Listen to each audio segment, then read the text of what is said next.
The Hero Two Doors Down by Sharon Robinson, Chapter 3. The next day, Senna pulled me aside. Still mad at me? She asked. Not really, I replied. Good, because I took some money from my piggy bank so we can stop by the candy store and get milkshakes.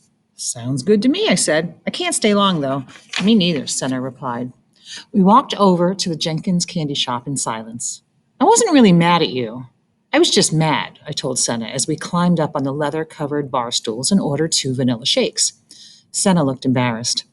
My dad was pretty mad too, especially when Mom told him that some of the neighbors sent around a paper asking people to sign up saying they didn't want Negroes in our neighborhood. Mom told me that some of our neighbors were afraid of change. She admitted that was her first reaction too, but she understands now that we can't be afraid of change or judge someone else based on their differences from us. We had the same talk at my house, I said. My parents refused to sign that paper. I'd hate for the Dodgers to go back to being an all white team. Yeah, Jackie's brought so much excitement to Brooklyn, Senna agreed. True. Since Jackie's joined the Dodgers, 2 other teams have signed Negro players. Cleveland brought Larry Doby to the Indians. Hank Thompson plays for St. Louis Browns. And now Mr. Ricky's talking about moving their top catcher prospect, Roy Campanella, up from the minors. Think he'll make it in time for opening day? Senna asked. I sure hope so, I said. Will you be there? I heard Dad tell my mother he had to work, I muttered. My father has opening day tickets taped to the refrigerator. It's all he talks about, Senna said. Is he taking you? I asked. Are you kidding? I'm the only one in the family who's a Yankees fan. Dad wouldn't waste his money taking me to a Dodgers game. I laughed. Maybe you'll get to go when the Dodgers beat the Yankees in the World Series. Keep dreaming, Senna replied. We finished our milkshakes and raced each other to my front porch. Senna won by a foot. Embarrassed, I challenged her to a do-over and beat her. I was glad we could put the fight behind us. Later, I was upstairs in my room finishing my math homework when my father peeked in the doorway.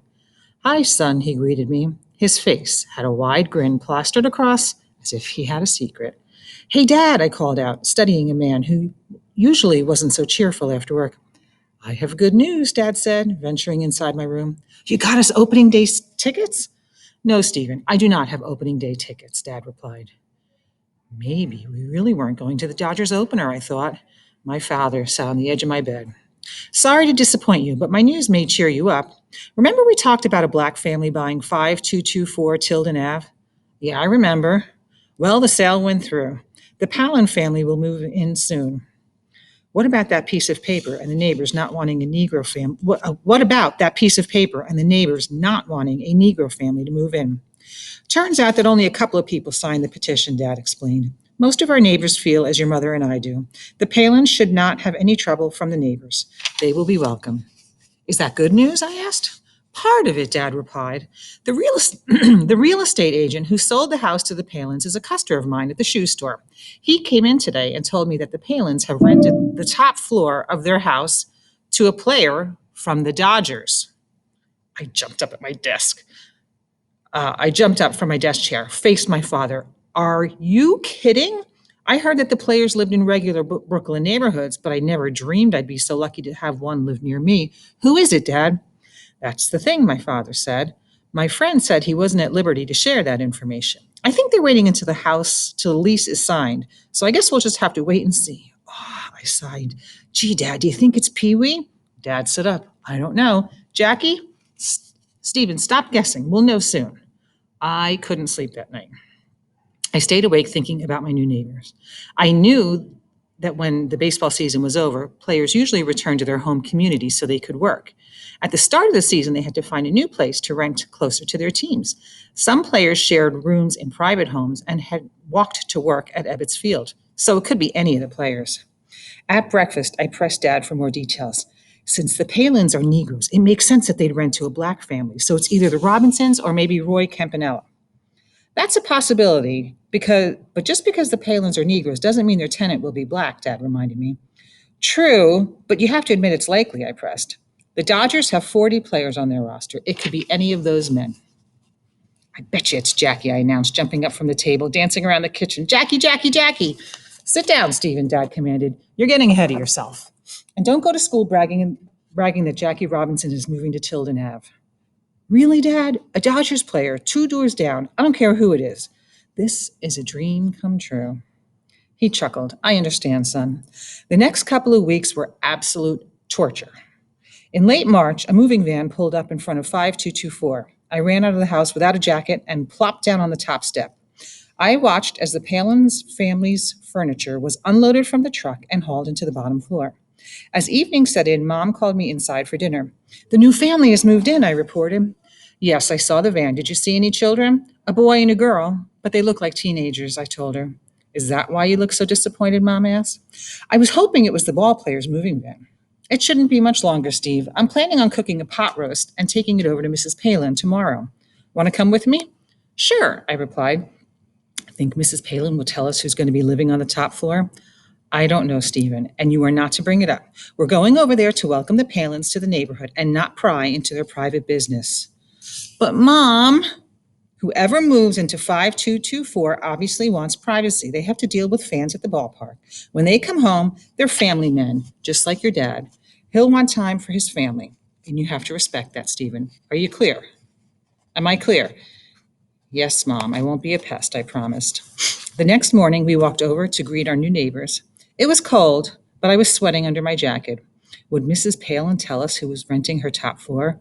Would I be disappointed if it was an unknown player? Or would I get the best news of my life? Mrs. Palin opened the door on the first ring. Good morning, Mom began. My name is Sarah Satlow, and this is my son, Stephen. We are your neighbors. We wanted to welcome you to Tilden Ave. How lovely and unexpected, Mrs. Palin proclaimed. It's nice to meet you both. My name is Eleanor Palin. Stephen, you'll see my children around the neighborhood. They're a bit older than you and go to Tilden High School. You must be at the elementary school, right? Yes, Mrs. Palin, I replied politely. Well, we know how chaotic it is to move, so I baked a pot roast for you and your family, Mom said, handing Mrs. Palin a covered pan, still warm, along with brownies wrapped in wax paper. It smells divine, Mrs. Palin said. Thank you. Sweat dripped down my neck. Should I risk making my mother angry by asking Mrs. Palin about her future tenant, or should I keep quiet? Are you a Brooklyn Dodgers fan, Stephen? Mrs. Palin asked. I'm a big fan, I replied, relieved that she brought up the subject. Who are your favorite players? Jackie and Pee Wee are my top two, but I also like Ralph Branca and Carl Erskine. Why? Just curious, Mrs. Palin replied with a twinkle in her eyes. But I started to push, and then I looked up at my mom and I shut my mouth. I know there's a rumor that one of the Dodgers players is moving upstairs, Mrs. Palin said. I nodded. Well, Stephen, my husband made me a promise not to tell anyone who our tenant is going to be, so we'll just have to wait and see who moves in, Mrs. Palin said, with a warm smile. I almost fell to the ground and screamed out in frustration. Not another person telling me to wait. No, I couldn't stand it. I barely heard my mother say goodbye. Tears in my eyes, I followed her back to the house. I trudged up the stairs, feeling mad. Why didn't she tell us? For all the same reasons we discussed earlier, Mom said. I still think it's Jackie. That night, I was sitting on the front stoop when Dad came home from work. He saw me staring down the block at our new neighbor's house. Your mother told me you met the Palins today. Yes, I nodded. I've been debating about this, about when was the right time to tell you this, Dad said. Tell me what? I now know who's renting from the Palins, he replied. Who is it, Dad? You got to tell me, please. Until they move in, we won't know for sure, Dad teased. Is it who I've been wishing for? Dad chuckled. I think you'll be very happy, he said. Dad, are you telling me that Jackie Robinson is going to be my neighbors? I saw Mr. Palin today. He told me Jackie and his family have signed the lease for April 1st. I couldn't believe it. Jackie Robinson. I jumped into Dad's arm, yelling with joy. But Dad's laughter worried me.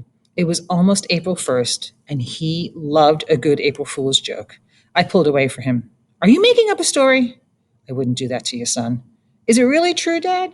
It's true, son. Mr. Palin said that Mrs. Robinson is driving their Cadillac across the country with her brother Raymond and little Jackie Jr. They're expected in New York sometime between April 5th and 7th. What about Jackie? He's still barnstorming with the team, Steve. Oh, yeah, that's right. Is Jackie Jr. my age? I asked. I think he's younger than you. You'll know soon, Dad replied. I bet they'll be here tomorrow. Can I stay home from school? I'm not even going to respond to that question, Steve. I laughed it off. All right, Dad, but will you come and get me out of school the minute the moving van pulls up? No, my dad said. I'll be at work. You'll be at school. You've got to give the Robinsons privacy, Steve.